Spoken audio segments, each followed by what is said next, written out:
At dawn, the printing house smells of hot oil, wet paper, and iron filings. Between the tables with letter cases stand bowls of warm water, rags soaked in ink, and strips of lead on the workbench from which headlines are assembled. Sheets of rules of decorum dry on ropes, and each letter resembles a nail, flat, cold, designed not to persuade, but to hammer home. The press lever moves up and down like a hammer in a forge, and from under the plate comes an identical page with identical words suitable for endless repetition. In the shop opposite, they wash the thresholds with sand, because no traces of dirt can be left before a search. A barrel of coal rolls over the stone, the hoop bangs, and this sound is difficult to distinguish from another blow of the press. Today, they will print morals.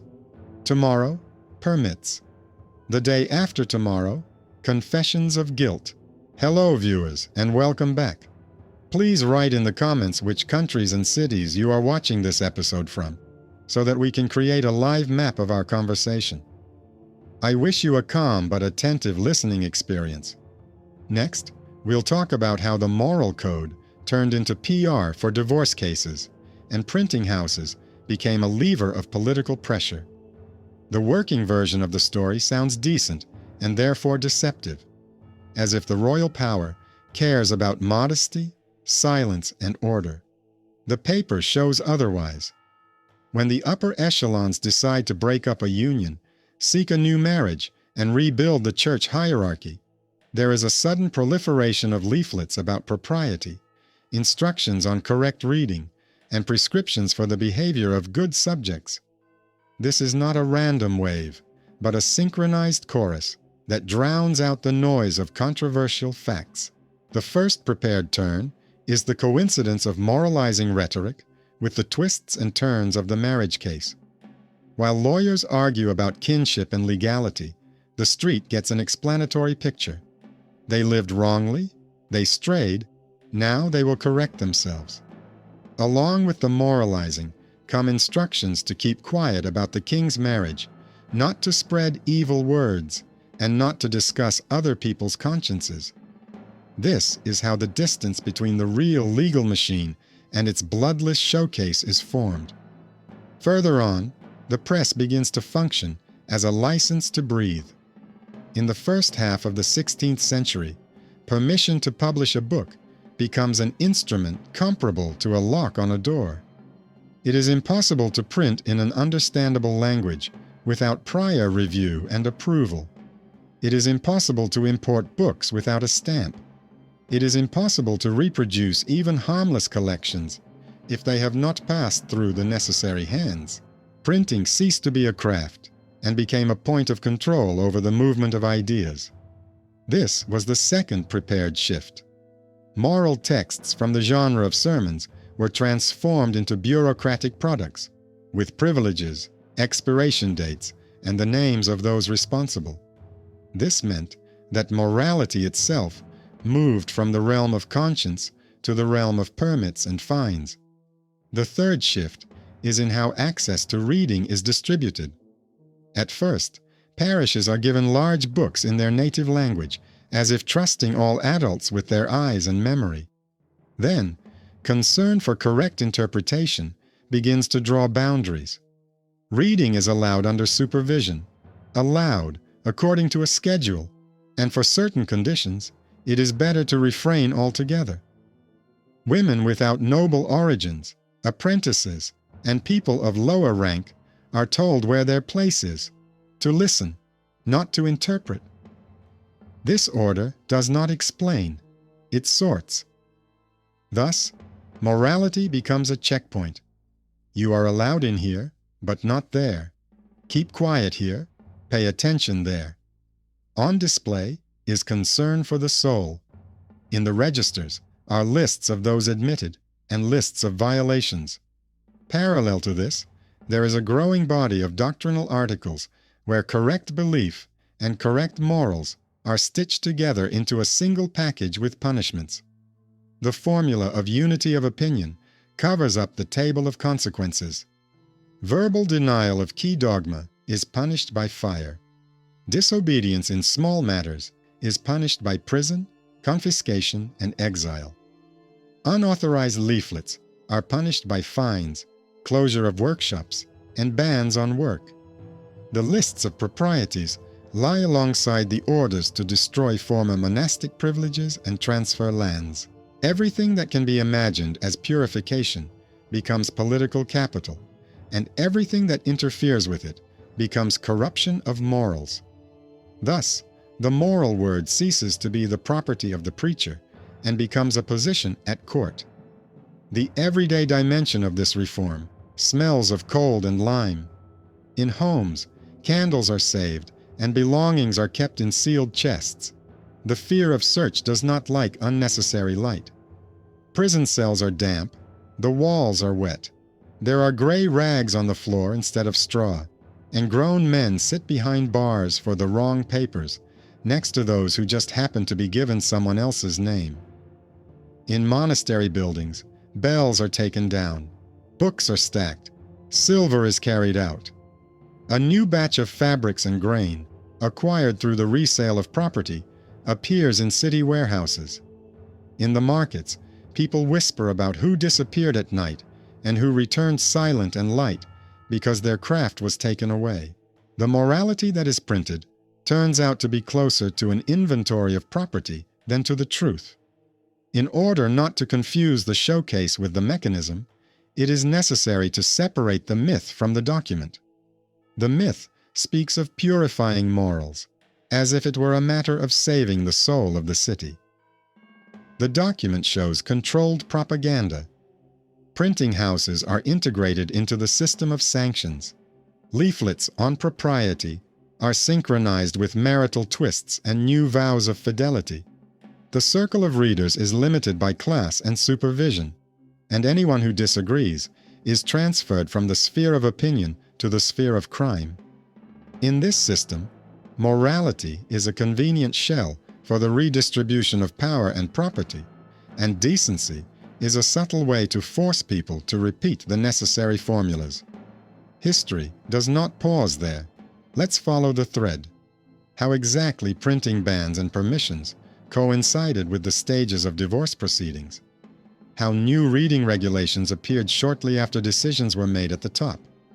How doctrinal articles served as the backbone for the punishing hand and moral pamphlets as its smile. We will see how saving on candles grew into saving on words, how silence in parishes was ensured not by humility, but by queues at the licensing offices, and how the printing press became as much a part of the state machine as the lock on a prison door. And at each turn, we will hear the same thing. When the king needs a divorce, morality is turned into a printing press, and sheets of paper into walls on which no moss of doubt grows. In the cramped hallway of the parish, a large book hangs on a chain. It is placed on a lectern so that it cannot be taken away. Adults reach for the pages, but the guard reminds them of the rules. Read aloud and take turns. At first, it seems like trust, a gesture that opens doors to everyone. Then, an invisible latch is hung on the door. Reading is allowed, but under supervision. Interpretation is allowed only to those who have the right to do so. Repeating other people's interpretations is allowed only in strictly designated places. This is not a concern for meaning, it is a regulation of access. Thus, a new habit is born, to look at a printed sheet as an object with a seal of approval. Where yesterday the text connected people, today it is bound with chains so that it does not spread. And this is not the only chain. Next to it grows a register of people who are temporarily not allowed to read aloud. Paper teaches silence through form, and form works better than shouting. At the same time, the city air is changing. Where alms were once distributed at the monastery gates, the courtyards are now empty. The buildings have been sold off. The books and silver are gone. The sick seek shelter in private homes, and the local authorities are trying to plug the gap with orders for alms and fines for vagrancy. Moral pamphlets extol the virtues of moderation and manual labor, but on the street, things look different. Those who used to live off the monastery kitchen now look for bread at the market and quickly learn the price of order. This is also PR, only with a domestic face. It is easier to write about modesty than to maintain a shelter. In this gap between words and deeds, we can clearly hear how the meaning of the press is changing. It takes away the right to help from those who helped systematically and transfers it to the sphere of private virtues, where it is easier to control stories about mercy than the facts themselves. The pressure on printing houses is dry and dull. A printing permit becomes the same kind of document as a license to sell salt. Without privilege, there is a fine. Without a mark on the title page, there is a seizure of the print run. Without the name of the person responsible, there is the closure of the workshop. At the same time, the form of moral texts is standardized. A large headline about proper behavior, a clear section on sins of speech, a block on obedience, and the duties of each state. The more standardized, the easier to control. Those who are used to printing ballads and humorous leaflets receive warnings. Entertainment is permissible if it confirms order and does not give rise to doubt. In this sense, the printing press works like a measuring stick. Anything that does not fit is cut off. The most brutal layer of the reform is the criminal dictionary. Words become offenses. Offenses become deeds. Deeds become warnings to neighbors. Lists of prohibited topics are distributed throughout the cities. It is forbidden to interpret the legal subtleties of the sovereign's marriage, to spread evil songs and mocking rhymes about the ruling house, or to print interpretations without permission. Violations are not punished with theological debate, but with arrest and bail, which ruins a craftsman's workshop faster than any dispute. The idea of purifying morals serves as a mask for a new geography of risk. Before, it was dangerous to argue in the square. Now, it is dangerous to write down what you think and keep it in your desk drawer. Thus, the private room becomes a zone where silence is valued above any text. At the same time, there is a redistribution of book power. Some copies of the Bible are displayed as a symbol of accessibility, huge, in the vernacular, durable, with heavy clasps, while other texts, just as popular, are declared suspicious and reduced to lists for connoisseurs. The mechanism is twofold. On the one hand, openness is demonstrated, while on the other, the gates to meaning are tightly closed. Instructions on propriety help cover the tracks. They are printed alongside decrees on new marriages and oaths, so that the feeling of right living sticks to the form of power like sealing wax to tape. The reader feels that he has been given a key, but does not notice that the door remains chained shut. In law, this is enshrined in the form of packages, where printing discipline coexists with doctrinal articles. One document talks about true faith and unity of thought. The next, about fines for unauthorized leaflets and evil words. Next to that are provisions on oaths and vows in a new form. From the craftsman's point of view, it's simple. Either the workshop is alive or it's closed. Either there are orders for the right leaflets or the presses are silent. From the city's point of view, it is even simpler. The louder the drumbeat of moralistic texts, the quieter the conversations about how and why the old system is being dismantled. The myth of purification is based on the coincidence of sound and silence, printing loudly about propriety and drowning out quiet questions about the reason. These changes leave their mark on street life. In the morning, barrels roll across the pavement, carrying not only coal, but also confiscated paper, which will be used for household needs. Scribes lock their cabinets with drafts, teaching their students to keep their tongues in their mouths and their hands in their pockets. In taverns, people become cautious with poetry. If you pick up an inconvenient verse, tomorrow there will be an interrogation. Parish servants with brand new keys check the chains on large books and write down who stays too long at the lectern. Where yesterday they argued in whispers, today they watch the shadows under the door. The moral code seemed to promise order in the house, but in reality, it brought order to the ranks, where words are arranged according to height and doubt is sent to the end. Through this practice, it is clear how morality became a printing press for PR, for marital twists and turns. When the spouse was changed at the top, the tone was changed at the bottom.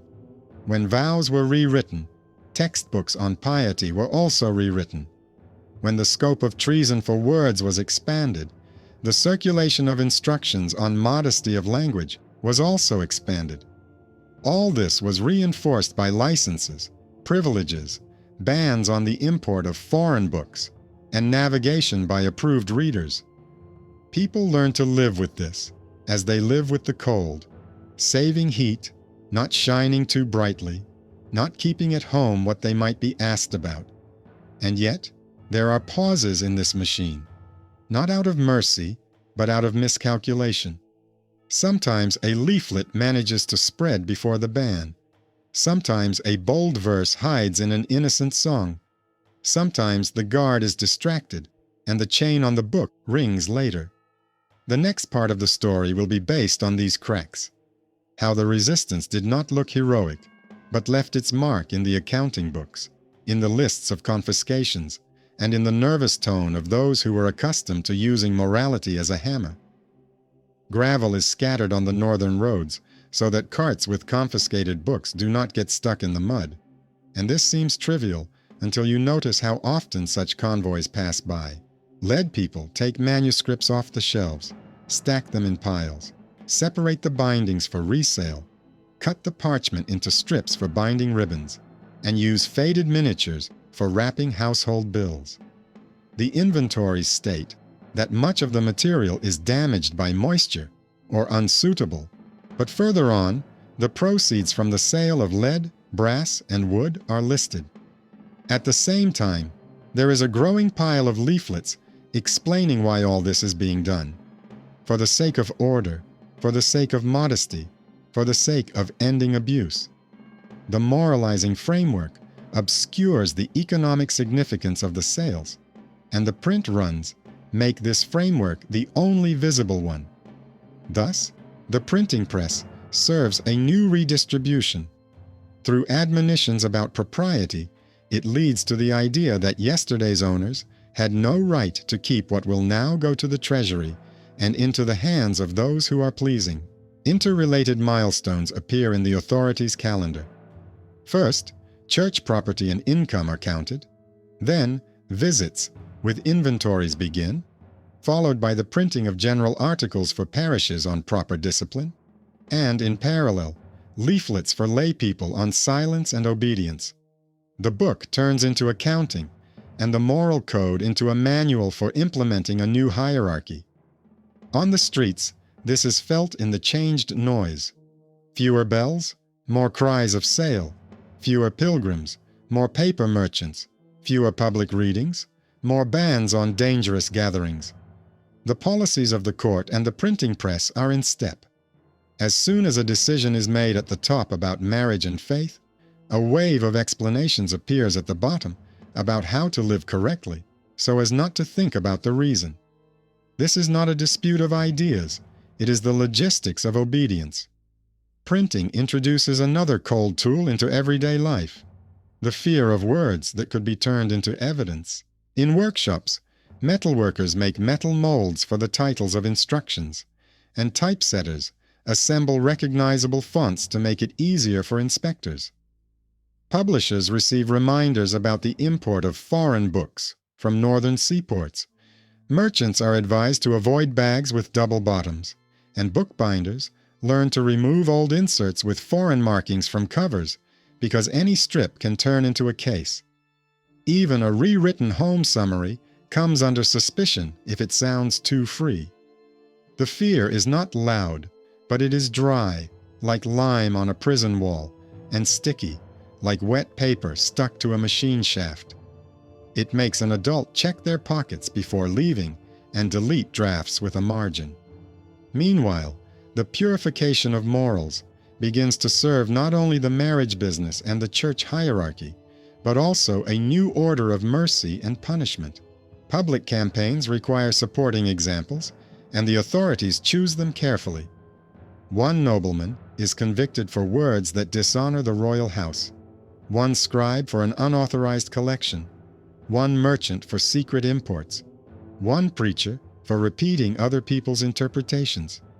No details, but consequences. Sometimes the scaffold, sometimes the stake, sometimes just confiscation and an oath. For contrast, they print instructions on good behavior in the family, modesty in dress, and order in the parish. Together, these pages and sentences work like a pair of blades. One cuts off the tongue, the other sharpens the conscience. And the circulation fills the void between fear and habit. In a few years, people begin to repeat the formulas as they repeat prayers and market prices. Cities in the north and center of the kingdom react differently. Somewhere, craft workshops try to remain neutral, printing safe calendars and writing textbooks so as not to be shut down. In other places, merchant guilds help transport permitted books and papers for the authorities because it provides at least a stable income. In some places, a quiet boycott is popular. People do not buy decency leaflets, but bookbinders are busy endlessly. They dismantle old books and rebind them under new lists to hide the origin of the paper. But the general trend is the same. The more active the PR about moral order, the less talk there is about freedom of the press. The right way of life is sold along with a new system of taxes and oaths, and it has a price tag: silence, notes in parish books, a license to breathe. Rebellious movements flare up in the north, and for the authorities, they are a reason to hone their tools. In response, proclamations are printed about the oath of allegiance, about quiet obedience, about the sin of doubt, and these sheets hang on parish doors longer than market announcements. After the suppression of the rebellions, textual policy tightens. Folk songs on divisive topics are banned, satire is viewed with caution, and evil hints are detected in ballads. Printing houses get used to keeping forms of apology and assurances at the ready to demonstrate loyalty during any inspection. In their private rooms, adults learn to write in such a way as to preserve their thoughts without leaving any trace that could be traced. Meanwhile, marital twists and turns at the top are reflected at the bottom.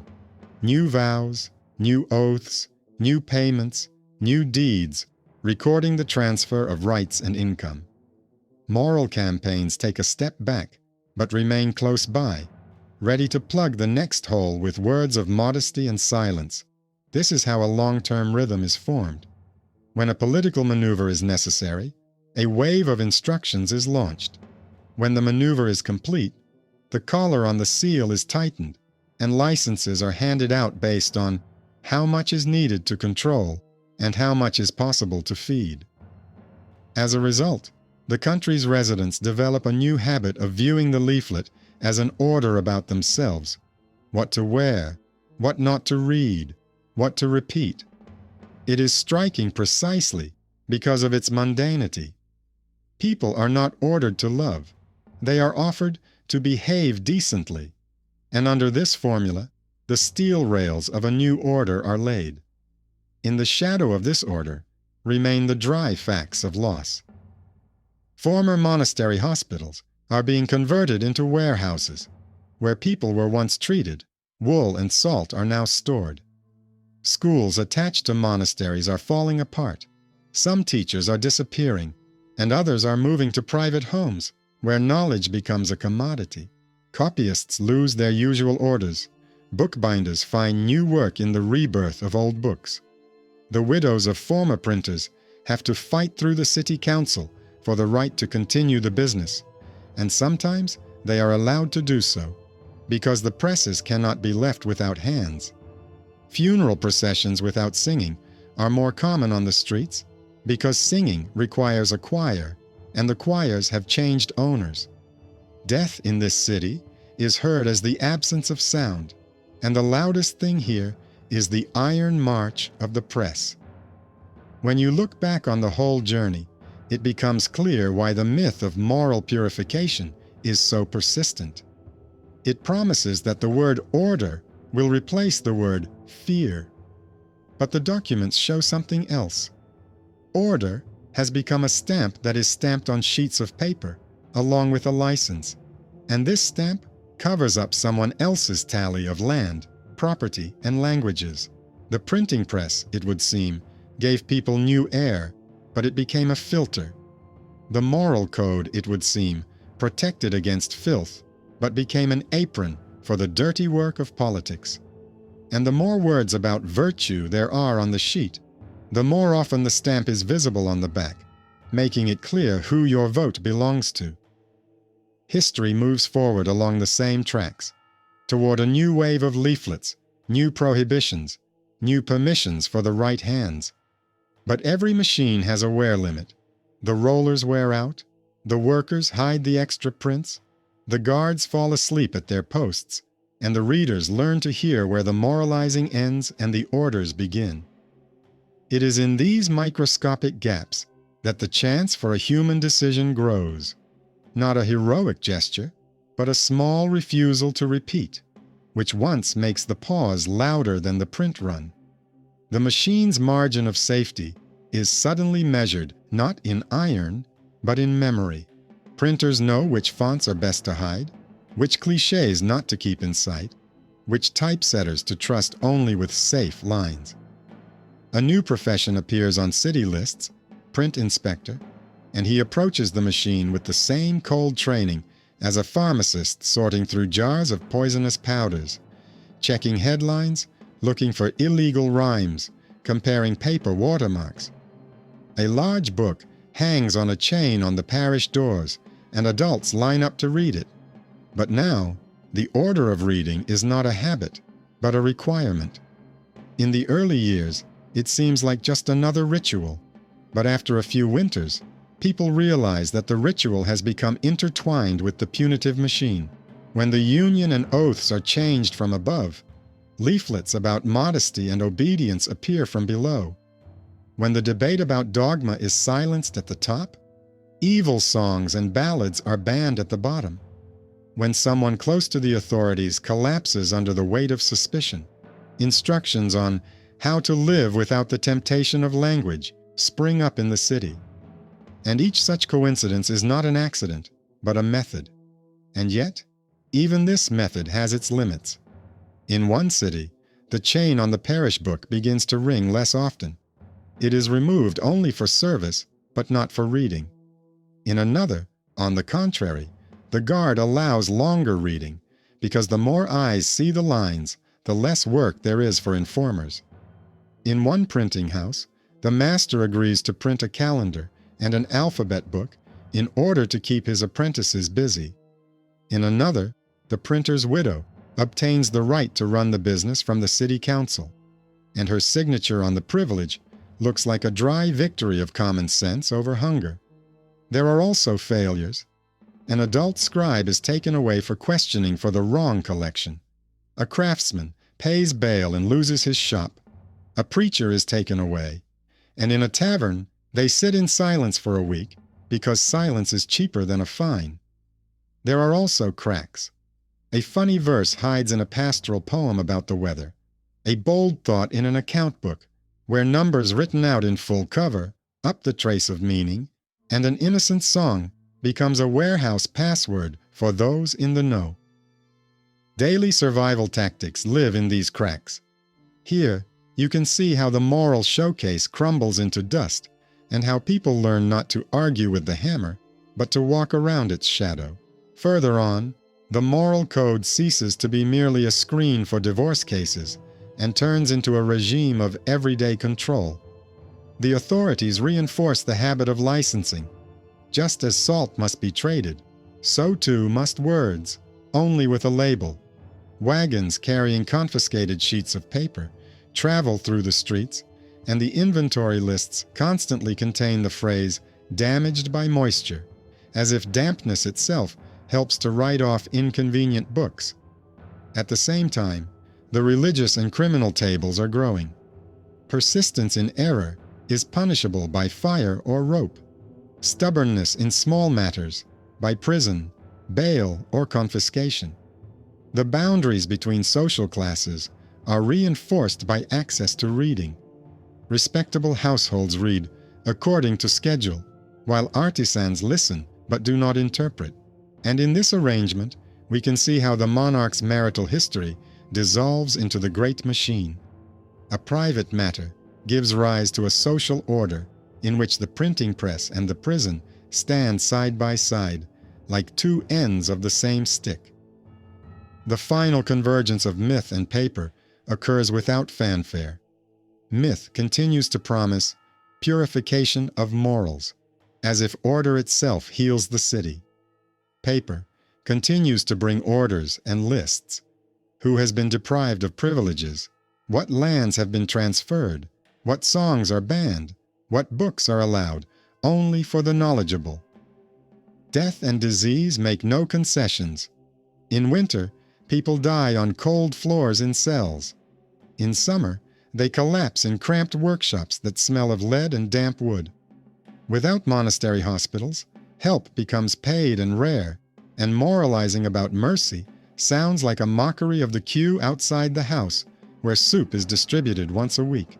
The printing press continues to move up and down, and each stroke reminds us that morality here is not a feeling, but a tool for laying out. In this sluggish routine, 3 turns we have learned are maintained. Moral leaflets go hand in hand with marital and church decisions. Printing licenses turn conscience into bureaucracy. Doctrinal articles turn controversy into a matter of punishment. And this is what makes history frightening. Not the flashes of bonfires, but the silence in which people learn to live so as not to leave traces on paper. And yet, the outcome is decided not by iron or formulas, but by human choices, small, stubborn, and not fitting into reports.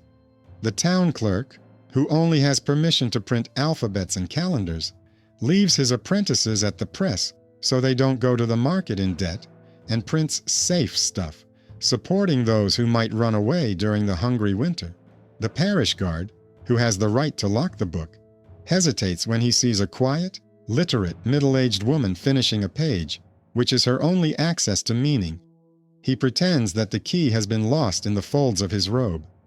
The judge, who is obliged to punish unauthorized leaflets, chooses a fine and bail instead of prison, because he understands that the workshop feeds 5 other adults. The widow of a printer, who wants to take away her privilege in the absence of her husband, collects signatures from her neighbors, and the city council recognizes her legal capacity. The press must not be silenced. The toll collector on the bridge, who is tasked with watching for the import of foreign books, looks away from the bag of paper, because he knows that this bag contains permitted prescriptions, but without tax, they are cheaper for the school on the outskirts. All these decisions are not heroism, but friction. Small refusals to repeat the prescribed chorus, not openly challenging, but removing an extra nail from the board. Therefore, the finale here is not about a sudden epiphany at the top, but about the long-term fatigue of the machine and the endurance of those who live under its noise.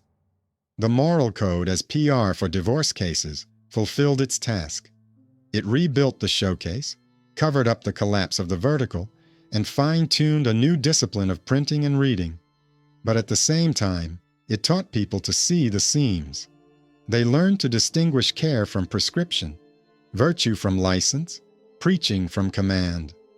The printed page ceased to be a miracle and became an item with a serial number, and this is precisely what deprived it of its power to act as a spell. When the next campaign demanded "behave properly," the response was more often polite silence.